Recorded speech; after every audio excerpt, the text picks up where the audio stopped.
Good evening, folks. Well, tonight this is our last study in our series we're calling Insanely Busy. I hope you've benefited from our study of time and how we as followers of Christ can more appropriately manage the blessing of time that God is giving us. Tonight we're going to go to Matthew chapter 25. It's a very familiar parable, one of Jesus's most familiar parables. It's often referred to as the parable of the talents. Most of your Bibles may have a heading for this section that probably says something about talents. The reality is what it's talking about here is money. A talent in the first century was equivalent to one day's wage. As a matter of fact, I think in the newest NIV translation, they've actually changed the word talent to a bag of gold, just so that we understand that we're not talking about physical talents or abilities here. It's a fairly lengthy passage. I'm not going to take the time to read it because most of us are very familiar with it. If, however, in your small groups tonight, you want to read it all, and I would encourage you to do that. You can either listen to the whole video and then read it, or you can pause it now and read it and then pick it up when you're done. I'd encourage you to do that.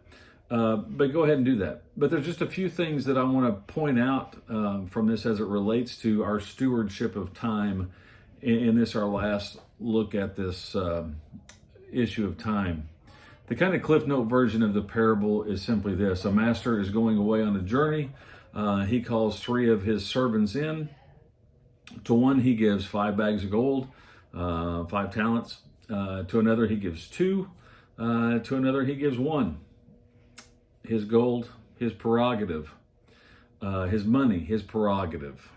He tells them, take care of it. Take care of it for me. Do the best you can with it. I'll see you when I get back. Flash forward, the master comes back, calls in the first servant. The first servant brings back in his 5 that the master had left with him, and another 5 that he had made. The second servant's called in. He was given 2 talents. He had made 2. The master was happy. Both of them, they're running 100% return. The guy who has 5 made 5. The guy who had 2 made 2. They're fist pumping, they're chest bumping, they're happy. Matter of fact, the master says, well done. You're going to get more as a result of your faithful care of what I have given you. Then he calls in the third servant, the one who had been given one talent. And the guy pretty much offers an excuse, basically telling him, look, I know you've made money in places where you haven't worked or you haven't sown, and I was afraid, and so I just went out and dug a hole and I buried it. And the master wasn't happy. As a matter of fact, the master uses some words that should disturb us. He calls this third servant wicked. He calls him lazy because he didn't do anything with what the master had given him. When we look at this parable, we have to understand who we are in it. And I think we can see that readily. Obviously, the master in this parable is God. It's Jesus. And I hope it's also obvious to you that in this parable, we are the servants. And in the context of the first century, we need to understand that it was the servant's job in that day to live for the priorities of their master. Most of these servants lived in the same home or the same place as the master, and the master provided for them well. But it was their job to live out their lives in service to the priorities of the master. We got to really understand that within the context of this parable, that we are the servants that he's talking about, that he is the master. Because if we think we or something else or someone else is the master, then everything in life gets out of alignment. So the question we really need to wrestle with tonight is, and especially as it relates to time, is how are we going to use the time that God has given us to accomplish the priorities of God? When it comes to the priorities and God's priorities and our abilities and how we see them through. There are a few things I just want to point out as you begin your study together tonight. And the first is simply this. Priorities are seasonal. And what I mean by that is the priorities that God puts in our lives, they have a starting point and they have a stopping point. And our time is limited, our window of opportunity, if you will. For example, if you're in a season of child raising, you've got little ones, you've got so much time with them at home before they're out the door. Trust me, I know. Okay. And so that is a priority of God. You need to understand that. It is God's priority for you to be a godly parent to your children. If you're a spouse, it is God's priority for you to be a godly spouse. Those are seasonal, in meaning there's a starting and a stopping point. And it's during those seasons, though, that we have to determine if we're using our time, our God-given resource, to the best of our abilities to accomplish what our Master wants. Something to wrestle with. The second thing I want you to see is that typically, priorities are done little by little. In other words, think about it this way. How many of you have ever crammed for an assignment the night before it was done? Guilty. I know I have. Stayed up all night typing away to get a paper done just to turn it in the next day. And yeah, the assignment was complete. And yes, it was turned in. But it definitely wasn't my best work. It was something. I did something. And I turned it in. And I turned it on time. But could I have done better? Well, if you'd seen some of the grades, you'd probably say, yeah, you could have. Many times we delude ourselves into believing that getting it done is equivalent to doing our best. And if we're real honest, most of the time when we wait to the last minute, it's not because we've spent so much time doing other assignments of the Master, but rather we've spent a whole lot of time wasting time on our own pursuits, our own desires. Another thing we need to understand in God's economy is that often God sees effort as more important than talent. I can't tell you how many times I've been offered the excuse, someone else can do a better job of that than me. Why don't you just go get them to do it? Often what that means, if I'm honest, what that really means is I don't want to put in the time. I don't want to put in the effort. And I really believe somebody else could do it with less effort than what it would take me. Our job as servants of the Master is the faithful application of our time toward the priorities of God. The last thing I want to point out as it relates to time from this parable is that, priorities can start or restart now. The best opportunities are ahead of us if we'll just say, I'm yours, Lord. Use me. This is good news.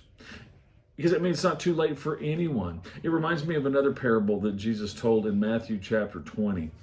Some people call it the parable of the vineyards or the parable of the workers. You remember this one. A landowner went out because he needed help. And he goes down to the local employment office. He grabs some guys. He takes them out to the field. 10, 11, 12 o'clock rolls around. He needs more workers. He goes back to the employment office. He gets some more workers. 3 o'clock rolls around. He goes back, gets more. Then about an hour before it's time to quit, he goes back and gets some more. So he's got all these workers out there in the field. Well, now the whistle goes off and it's pay time. And they're all up there at the table. And the guy who got hired last, he's at the front of the line. And he's only worked for an hour, 1 hour. Right? He walks up to the paymaster, and the paymaster pays him a denarii, a whole day's wage for 1 hour. Now, at the very back of the line is the guy that got hired at 8 o'clock in the morning. And he's got to be thinking, whoa. He worked 1 hour. He got a whole denarii, a day's wage. I just worked 12 hours. I'm going to get paid 12 denarii. And he goes to the front of the line and he gets ready to get paid. And the guy writes his check out. He hands it to him. He looks down. It's 1 denarii. What? And he asks the guy, wait a minute. The guy that worked an hour got paid a denarii. I got paid a denarii. There's a problem here. The guy says, when you got hired at 8, what did you agree to work for? A denarii.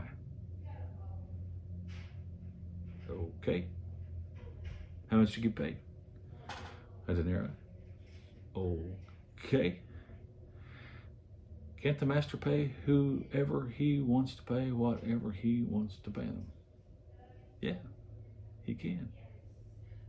But what that also tells me is simply this. The value of work in the kingdom at the end is just as important and just as valuable as work in the kingdom at the beginning.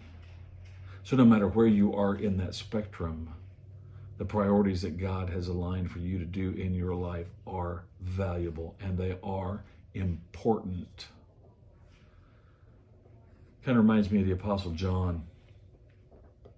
You know, you think about his life, called to follow Jesus, fisherman, spent 3.5 years walking around Judea doing ministry with Jesus, was on the Mount of Transfiguration with him, was in the boat when he calmed the sea, was in the garden with Jesus the night before his crucifixion, was at the cross, was on that beach after the resurrection, was at the tomb with Peter, was with the 12 on the day of Pentecost. The Spirit came upon them all.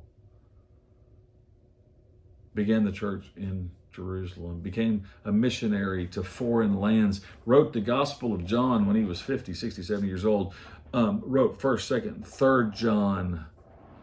Toward the end of his life, he was imprisoned and tortured for his faith.